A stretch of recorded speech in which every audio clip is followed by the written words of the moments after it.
આજે આજનો નવો બ્લોગ છે.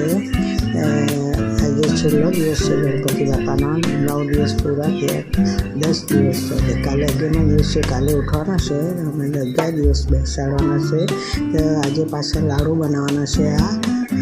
આ લાડુ બનાવતી છે એમાં મોણ ઘઉંનો કરું લોટ છે, તેમાં મોણ નાખીને ઘીનું મોણ નાખ્યું છે અને ગરમ પાણીથી આ લોટ બાંધ્યો છે. આ મુઠિયા બનાવ્યા છે. આ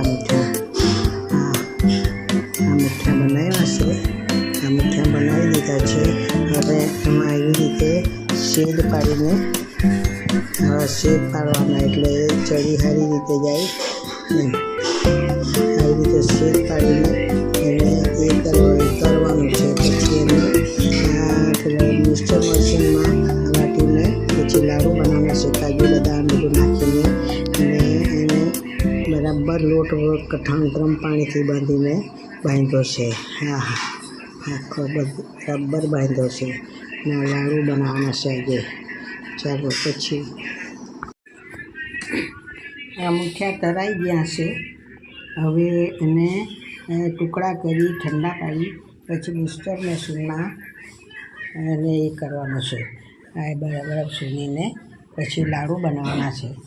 એમાં બધું નાખીને અત્યારે ઠંડા પડતા છે. તરાઈ તો ગયા છે, ઘીમાં તૈરા છે. ચાલો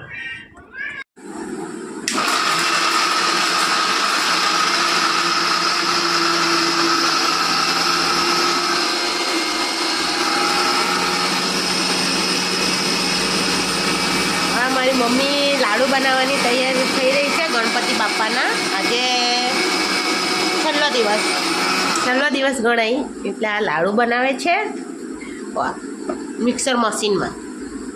મમ્મી બોલતા ખરી.